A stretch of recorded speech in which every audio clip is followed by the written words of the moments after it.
You're listening to the Sales Success Stories podcast, where we deconstruct world-class sales performers to provide insights and strategies to help you improve. To learn more, visit us at top1.fm. Here's your host, Scott Ingram.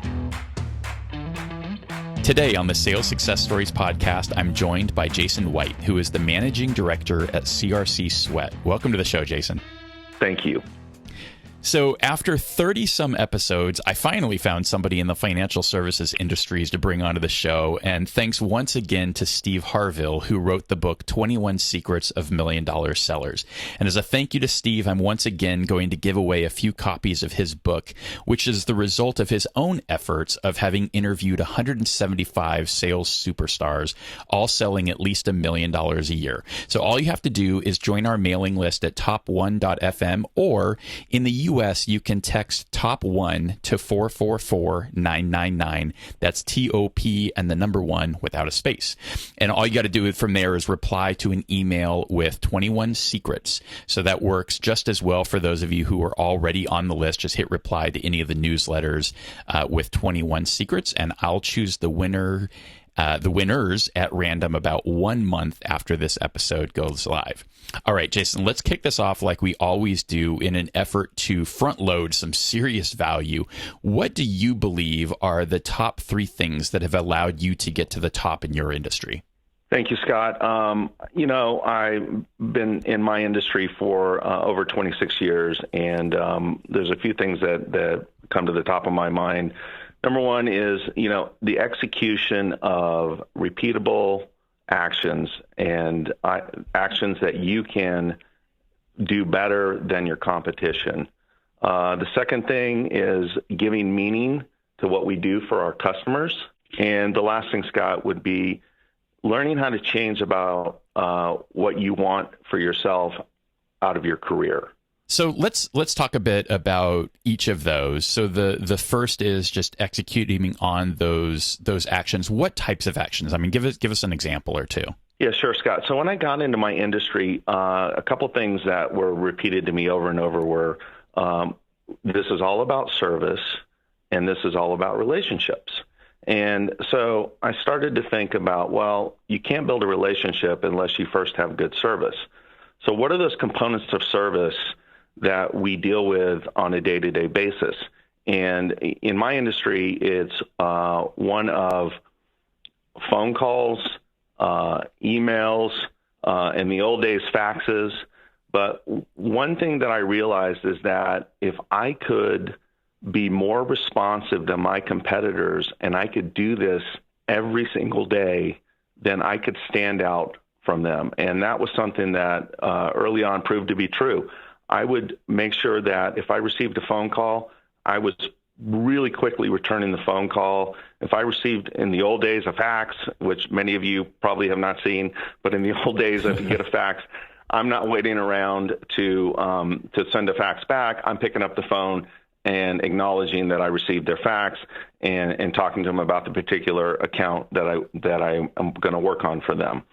And by way of a bit of a background, I do specialty insurance, and we do things like directors and officers liability, professional liability, cyber insurance, and these are all what I would call technical sales. And so, again, back to being responsive, it was always being consistent about getting back to people quicker than your competition could do it, but doing it every single day, doing it all the time. I remember a couple times I'd be on a flight in the old days, get off and check my voicemails, and I would not start and call people back from the oldest voicemail. I would call the latest voicemail, and often those people would think that I was really responsive because they had gotten the call back first. I knew I was already late for the folks that had called me 2 or 3 hours ago, but at least for part of my clients, I could appear to be very responsive, and that worked out very well in what I did. Oh, that makes a lot of sense. And for the rest, you can explain that you were on a flight. Exactly. Yeah. So talk about giving meaning for your customers. What does that mean? Well, I for the listeners today who have maybe tuned into TED Talks, this is kind of like the TED Talk called, Why? Why do we do what we do? And I do recommend that for anybody in sales that they should listen to that. But this really comes down to how do you want your customers to feel about why you do what you do for them, not just what you do for them. Oftentimes, in my early days, you would go out, you would tell a customer, well, I have this and that, I have this product, and I have this place I can obtain it. And at the end of the day, all I was doing is what we call weather reporting. And everybody can weather report. Everybody can walk in and say, and give out 10 different facts about their company or their business and what they do. But that's not what I'm talking about here. I'm talking about having them think about you in a different way. So I started to think about, what do I want for my customers? And I decided to answer that question, but to also answer that question without them asking me that question. And I'll give you an example. So instead of going in and talking to my customers about, I have this product, that product, I went in and said, listen, I'm here to help you to deliver the best possible solution for your customer. Because I knew that's what they wanted. I knew ultimately they could never say no to not wanting to do that. Everybody wants to deliver the best product to their customer and help their clients get the best solution. But the second thing that I realized is that all of us are looking for somebody to help us. So I said, well, wait a minute. I'm not here just to help you deliver the best product for your customers. I'm here to do that. But in addition, I'm going to help make your job easier.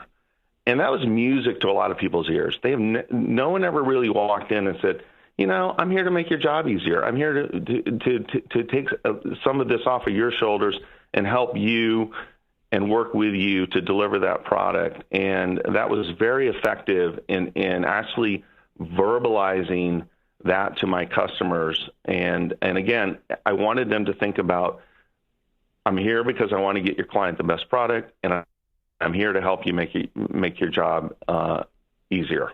Beautiful. And then the last point you talked about was changing how you think about what you want for yourself and your career. Talk about that a little bit more. Well, it really is an extension of, what do I want for my customers? It's really the next question is, well, what do I want for myself? And another thing I did early in my career is I worked with a coach, and there was two really important pieces of information that came to light during this process. And that was that you will never, ever do more than you think you can do. So it's really like goal setting, but it's really more. It's really saying, I'm going to pick some things that I don't think I can do, but I'm going to decide that's what I want to do. This particular person I worked with said to me, all right, I want you to write down what you want. Well, in this process, I actually stopped. I said, okay, well, I want to double my income. I want to work less. But in my mind, I believe that the only way you can make more income is if I worked harder. And I really had to overcome that and realize that is not at all true. You can double, triple, quadruple your income without working harder, but you can't do it if you don't believe that you can do it. And so that was something that was really an epiphany for me. And then the other thing I really loved along these lines was that this coach told me a story about how they put an ad in a newspaper, and the job description was the same, and the salary on one of them was $25,000, and the salary on the other one was $40,000, but the exact same job description. Now, Scott, do you know which one got most responses? Probably the lesser. You're exactly right. More people responded to the lesser amount because that's how they viewed themselves. And so it made me realize that you're never going to make more than what you think you can make. You're never going to write more business or produce more business or more income to your company than you ever think you're going to do. It's just not going to happen. You have to start getting beyond those numbers that you're at today You have to start setting the number into the future. Hey, you may never make the number, but I personally, I've made every number I put out except the latest number, because I always keep moving that number out. So that's why it's important to really start thinking about what you want for yourself and starting to put out some things into the future and saying, that's where I'm going. That's where I believe I can get. And then, you'll start doing things that move you along that path. Beautiful. And we'll probably come back to some of those things in terms of your work with the coach and some of that kind of goal setting that you're doing. But before we do that, let's provide a little bit of context. You gave me a pretty good quick education before we got going here, but just talk a little bit about your role and your industry so those who maybe aren't familiar with your business can understand it a little bit better. Sure, Scott. We are a wholesale insurance broker firm. And that means that our clients are retail insurance brokers. So we have three value propositions in this context. Number one is specialization of types of insurance that we can bring to the retail broker. They don't necessarily have to go out and hire somebody like me. They can come to us and work with us on a particular account or a need for a particular client. The second thing is market access. Oftentimes there are insurance companies that only will work through wholesale insurance brokers. And the third thing is market leverage. Because we work with thousands of retail insurance brokers, we're able to aggregate premium, and therefore the retail brokers who work with us can also benefit from our premium leverage in the marketplace. Perfect. And maybe just give a little bit of context around your role and kind of your book of business as well. Yeah, so I'm a managing director of the professional executive group, and our group specializes in specialty types of insurance such as directors and officers liability, cyber insurance, employment practices, fiduciary liability insurance, crime insurance. So we have a very specialized focus. Now, we're in a large firm, and so one of the things we did a number of years ago was to create what we call practice groups, because we wanted to be able to deliver to our customers the best of what our company had to offer on a national basis. So, for example, if someone came to me in a particular need, I'm able to go out to 70 plus of my colleagues and get advice or information in order to assist in providing a solution for that retail broker's client. So it really is the power of us working together in a practice group that it allows us to deliver a better solution than we could ever deliver if we were just working on our own. Excellent. And then your book of business, or whatever the best way to quantify your results for us would be? So our practice group is $1.3 billion in premium, and my own team's book of business is about $130 million of that. Perfect. So let's go all the way back to the beginning and kind of delve into your origin story. How and where did you get started in sales in the first place?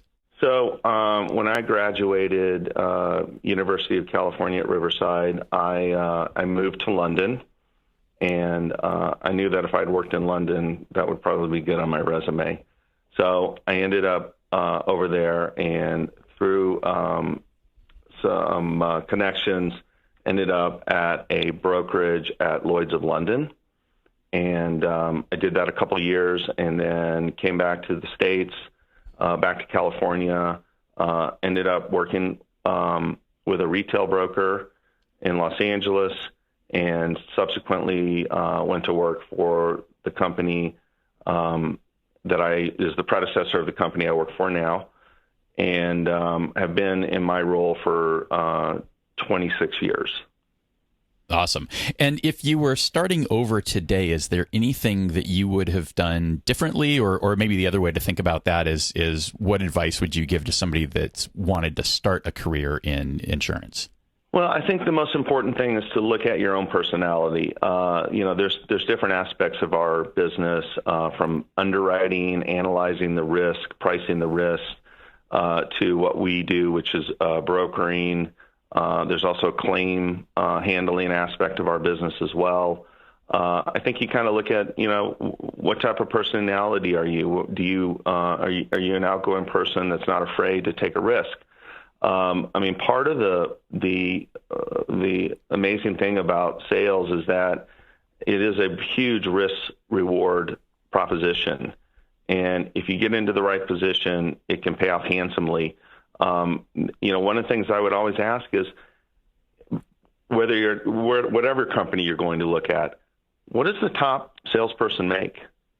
Because that's going to give you an idea. It's not necessarily meaning that's your ceiling, but that gives you an idea. What is possible in that particular industry? What is possible in the type of insurances that are available? Is to always ask that question. What does the top guy make? Because I want to know what is possible, what has been done. And I think that's a good question to certainly ask if you're examining a career in any kind of sales position. So from an accomplishment perspective, you've been at this a little while. What are you most proud of? I'm proud of being consistent and persistent and watching it build a business. And that's something that I look at today and say, wow, you went the extra mile, you went above and beyond when you had to. And you know what, you all of a sudden, 26 years later, you're like, wow, I actually built something. And that's something that I'm proud of doing.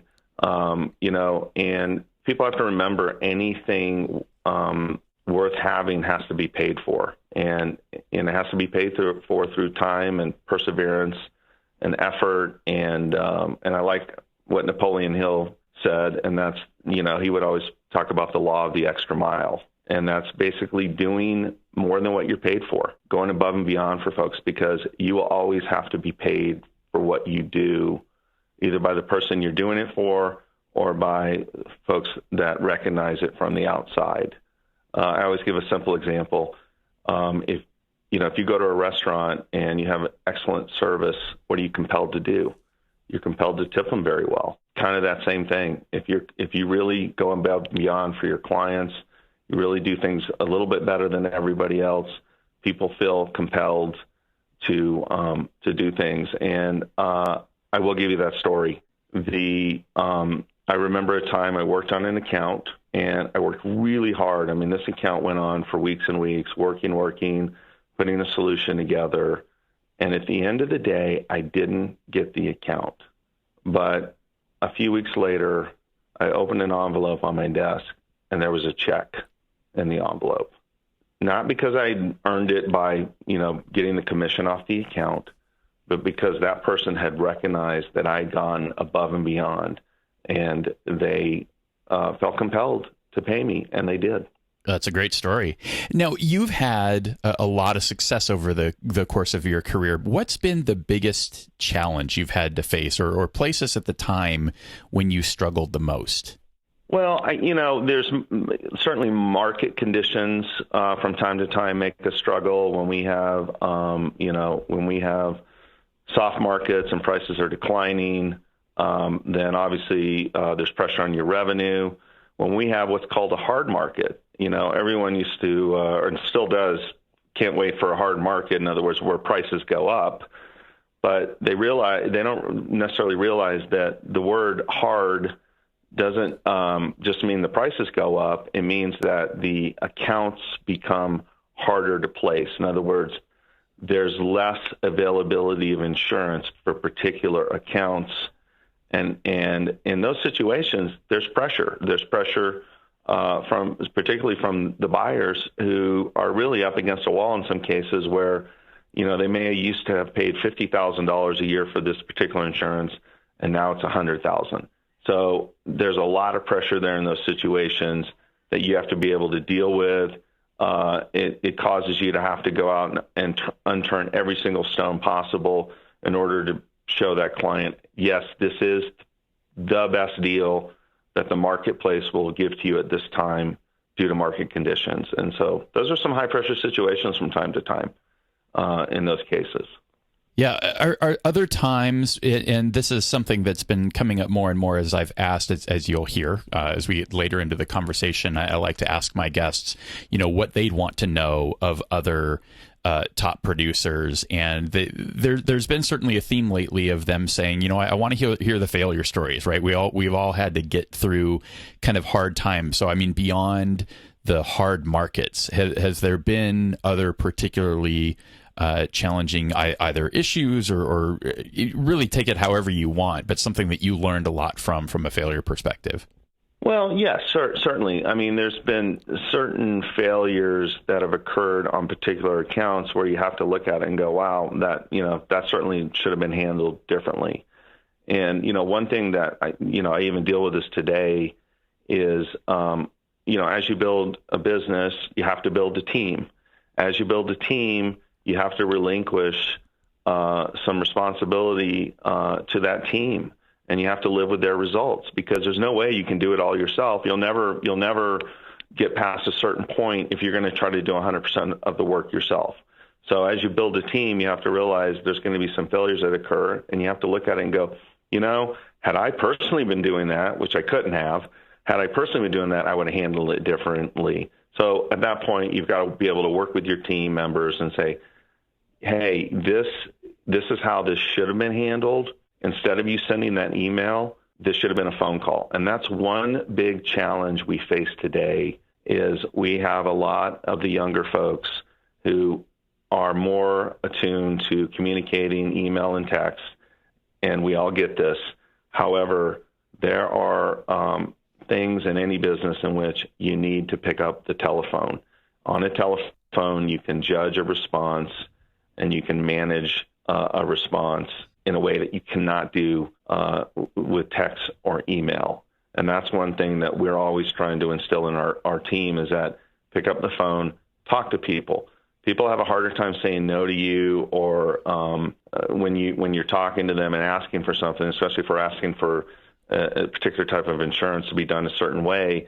It's better for us to pick up the phone and have that conversation than simply send an email and have someone simply reply no. So that's been a big challenge in the last few years with our business. And again, we're just really working hard to get folks to stop, pick up the phone, and have a conversation, and not what I call hide behind email all the time. Well, and I think that's pretty universal these days. Do you have a particular rule of thumb or triggers that you sort of suggest that people look to make that decision that, hey, this is a time I should be picking up the phone versus sending this email? Well, anytime it's bad news, it should be picking up the phone. You can follow it up with an email, but if you don't think the person on the other end of this phone is going to be happy with what you're going to tell them, then you pick up the phone. And that's something that we work hard to try to get our staff to understand, is pick up the phone, have the conversation. If you think it's going to be bad news or something, you don't think that that's the answer they're looking for, then pick up the phone. Hey, this is what I have today, but reassure them this is what we're working towards. Nice. Good rule. So let's change gears a little bit and talk a little bit about routines and habits and things like that. So the first question I typically ask Jason is, are you a morning person or are you a night owl? Morning person. Perfect. My favorite kind, because I am one. So talk me through your morning routine. When does that start and what happens? Well, I get up at around 5:30 in the morning and I go to the gym. But before I go to the gym, I'm on my emails, and sometimes I have a phone call or two. I go to the gym and actually check my emails while I'm on the elliptical. And then after I'm done at the gym, I get ready for my day. And again, the whole time I'm always following my emails and doing phone calls as needed. And that goes from early in the morning to late at night. Got it. And from there, is there a particular way that you tend to structure the rest of your day? Nothing. I mean, I'm depending on what I'm working on. It's a matter of prioritizing what I think I need to get done that day, right? So typically the night before, I'm realizing, okay, I got to do this tomorrow. I got to finish this project tomorrow. So I'm basically onto those projects, and at the same time, I'm managing what's coming into my inbox, making my phone calls, responding, reaching out to people on a particular deal. So it's just that's what I do every day, all the time, no matter if I'm in the office or out of the office. Yeah, well, and as we learned at the top of the episode, I mean, it sounds like everything is based on sort of the rapid reaction and staying on top of those inbound requests. That's correct. We are always looking to respond quickly. And this is another thing I'll say. We have had trouble sometimes with folks who don't want to respond because they don't have the answer. And that is something you have to not do. You have to respond even if you don't have the answer. So, for example, if I get a request in, I don't know the answer, I'm going to respond to that person and say, hey, got your request.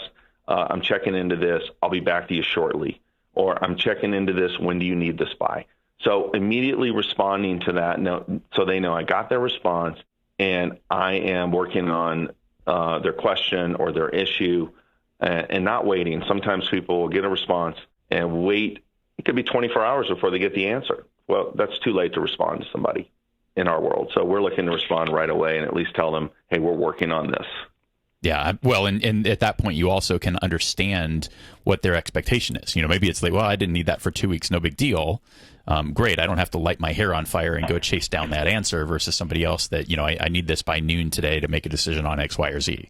That's right. Don't assume everything's a rush, but if you don't know when somebody's looking for it, then ask when they need it by. You know, and oftentimes when you do have the answer, then immediately respond with the answer. Then you look like a hero. Yeah, there you go. So are there other habits or routines that you think are central to your success? You know, I think the biggest reason for my success, and I'll go back to what I talked about in the beginning, is just being consistent about what I do. And that's something that I think in any sales job, when you look out in the landscape and go, who's my competition? There's lots of folks out there who can't be consistent. They'll do it for a while. They'll do it here and there. But if you can be really consistent about how you do what you do in terms of responsiveness and getting back to people, and that is a huge, huge thing. It's going to put you ahead of your competition. Yeah, absolutely. What about your information diet? What are you reading, listening to, and watching besides Simon Sinek's Why video on TED? Because that's come up so many times on this show. If you haven't watched that at this point, I'm going to insist that you press pause and go look up that video. We'll have a link in the show notes because it pretty much has a permanent place in the show notes as well. What else is on your list there, Jason? Well, you know, I'm following industry information, industry news. I'm following blogs on, particular types of coverage in our industry. But you know what?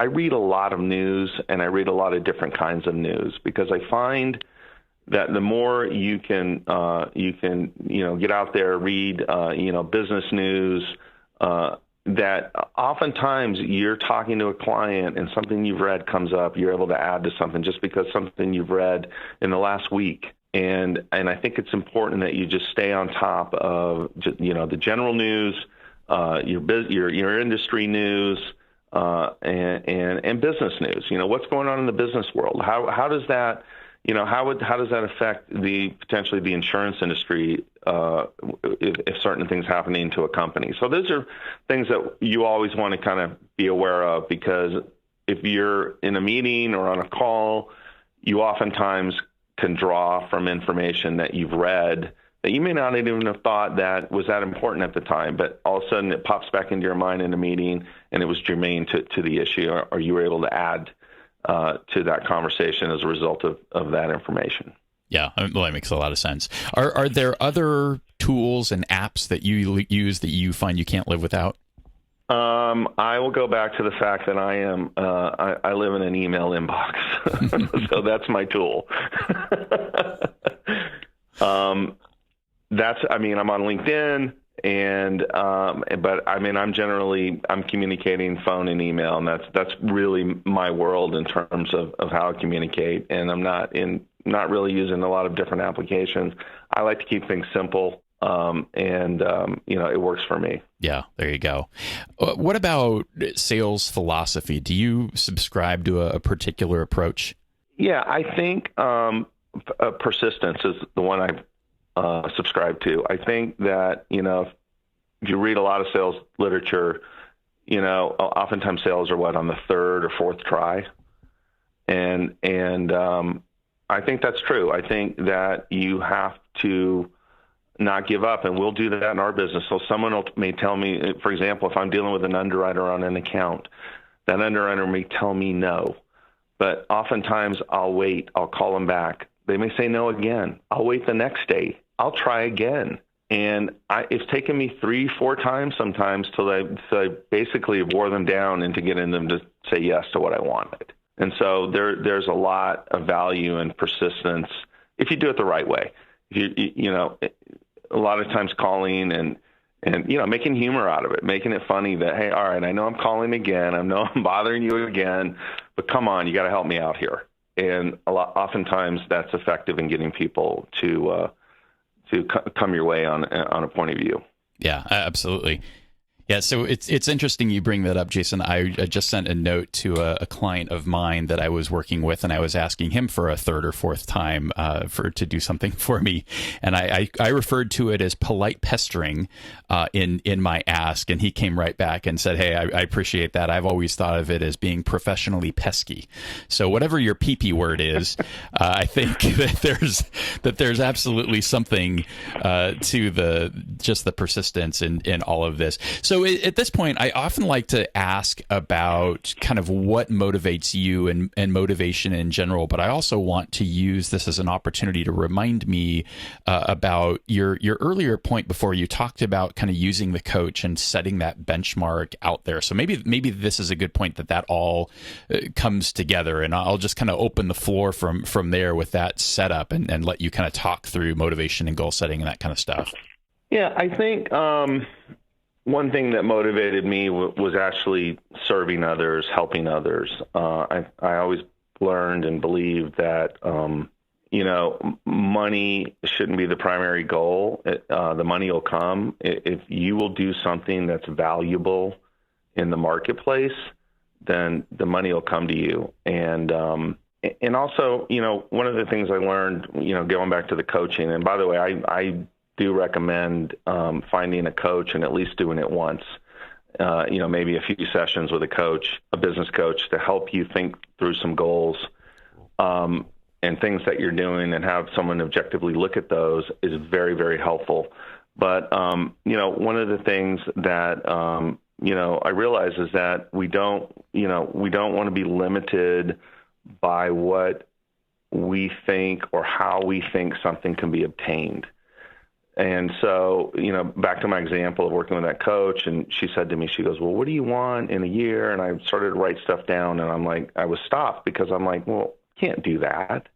How could that happen? I started questioning what I was writing down because I was trying to figure out how it could be done.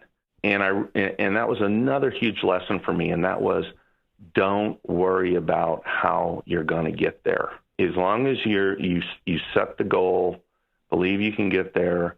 Don't worry about that. You need to know steps 2 through 10 and what you need to do exactly tomorrow, other than what you do every day. The repeatable success that repeatable actions of success that you do every day.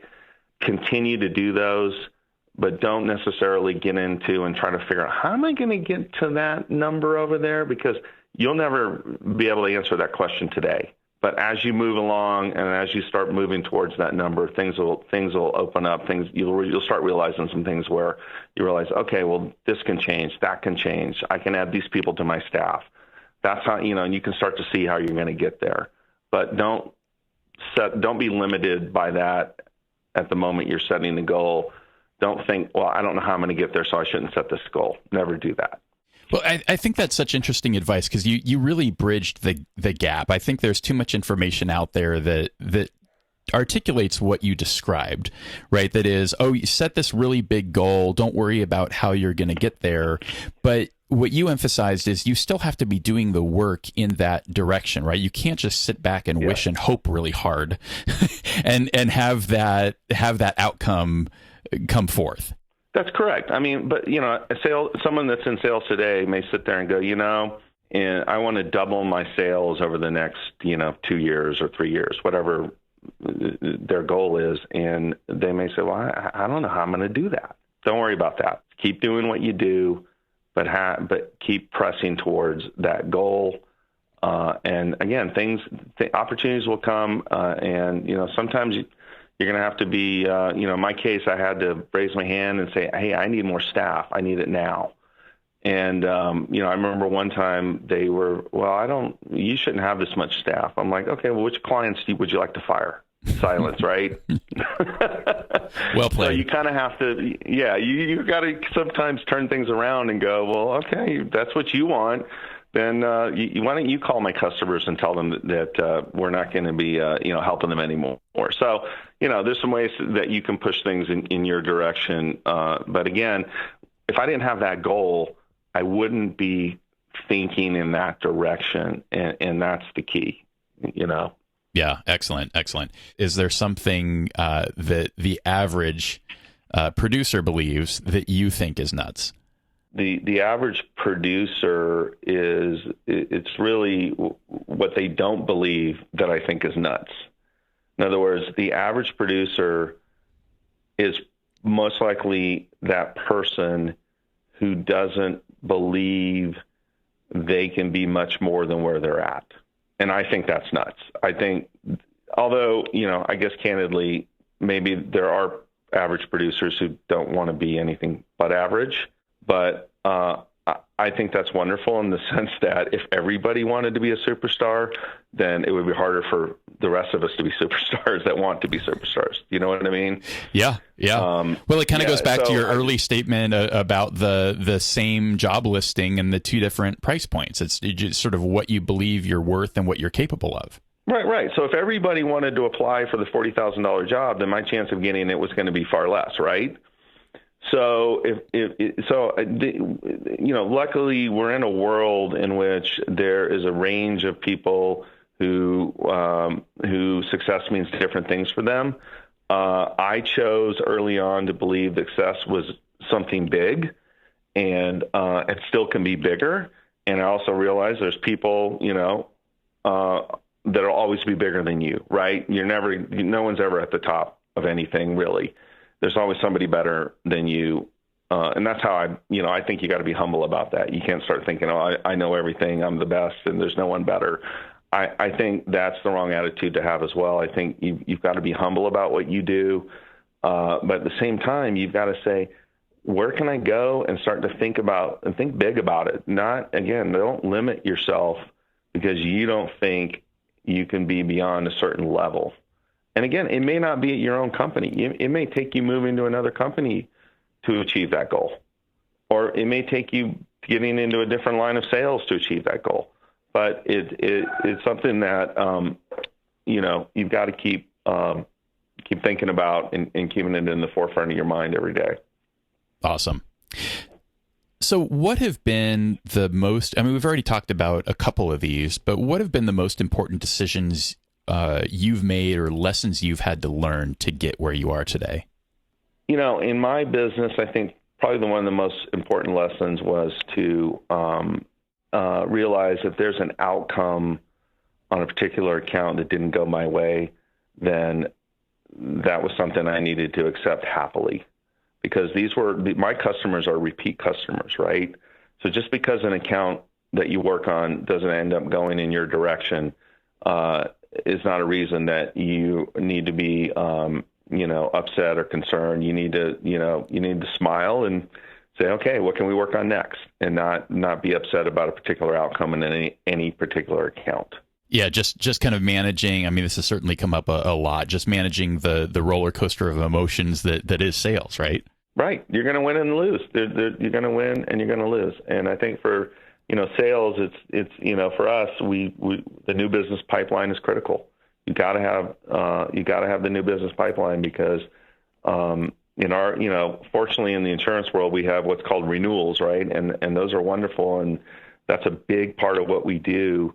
But guess what? You don't keep every renewal, so there's always an attrition in your book of business, and you always need to have a robust new business pipeline that is working to replace and hopefully do more than what you lose, but by any fault of your own, but because that's just part of the business. That's the nature of what we do. There are all kinds of reasons that are outside of us that cause us not to necessarily keep a sale the next year. For sure. So this is kind of the soapbox session where you get an opportunity to kind of give some advice to others. And so I'd like to start with the advice that you would give to somebody that's just starting out their sales career today. Well, I think it all goes back to what I've already talked about and what has made me successful. And I would tell an individual who's starting out their career today is, number one, obviously look at the type of sales job that you're going to get involved in. They're not all the same, by the way. There's some sales jobs that are going to have limited opportunity, but try to find the one that's got the large bandwidth. And once you're into that type of a position, then go the extra mile, work harder than everybody else, be consistent, be persistent.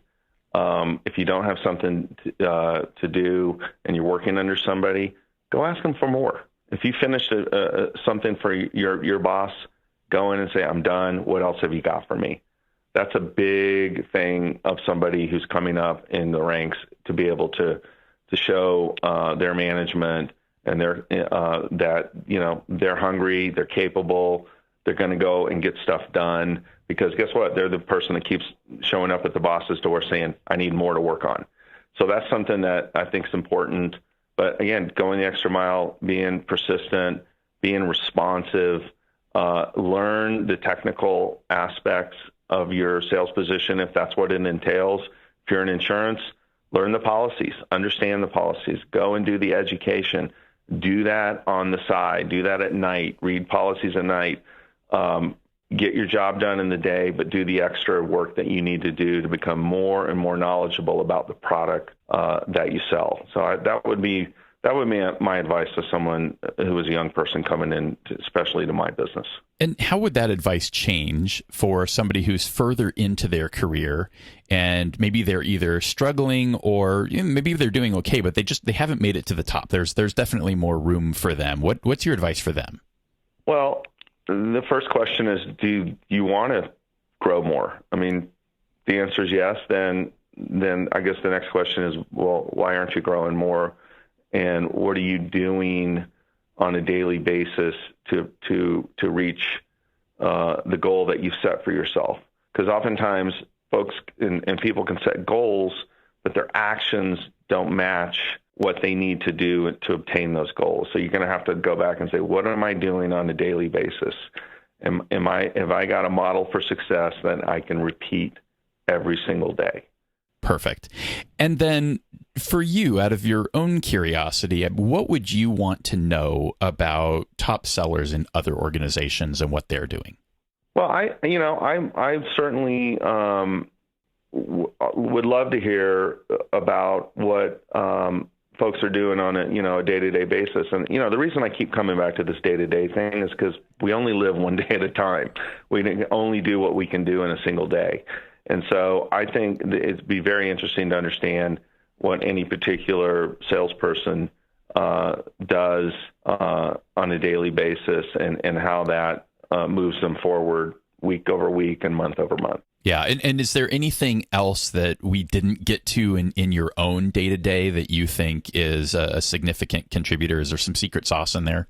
There's nothing really secret about it. It's really about execution. I really believe that. It's about understanding what you do, become knowledgeable about what you're selling, and executing every single day. I don't think it's anything beyond that. I think it's and figuring out ways to go the extra mile for your customers, to do something maybe they didn't ask you to do, but you do it anyway, or respond to them at a time they're not expecting your response. These are things you can do in order to make yourself different and noticed in the marketplace. Well, what you've talked about and what it sounds like you're doing seem to certainly be aligned in that it's a pretty simple, straightforward formula. I'm wondering if we can find a way to make it really actionable for the person listening to this. And what we try and do is see if we can't boil everything down into some type of, call it a 2-week challenge, because that just happens to be how long it is between the time that we release new episodes here on the Sales Success Stories podcast. What is that challenge that you would give to the listener that wants to take it to the next level that they can put into practice over the course of the next 2 weeks? Scott, I think I would recommend that any person listening to this would ask, what is the most important element of what you do for your customers? And whether that be the service that you're providing, the knowledge you're providing, the advice you're giving, and examining how you are delivering that to your customers and saying, okay, my best day was like this, so I need to repeat that the next day and the next day and the next day, and try that for 2 weeks and see what happens. Fantastic. Jason, this has been really insightful. I appreciate all of your time. And if you're listening to this and loving what you've learned in this episode and in our other episodes, I hope you'll join us at the Sales Success Summit here in Austin, May 7th and 8th. There is a whole episode talking about the details of that event. If you want to go check that back in the feed, that was in November. I think that episode was simply called Sales Success Summit. Pretty obvious naming there, so you can kind of dig into the details. And then check out the website, top1summit.com. And if you're ready to register, which hopefully you're a person of action, you can put in the referral code SSS, and that'll save you $150 for having listened to the end of this episode. And I would love to see you there. Jason, thanks again, and thank you for listening. Thanks for listening to the Sales Success Stories podcast. To be sure you never miss an episode, and for an invitation to our sales success community powered by Influitive, subscribe to our newsletter at top1.fm.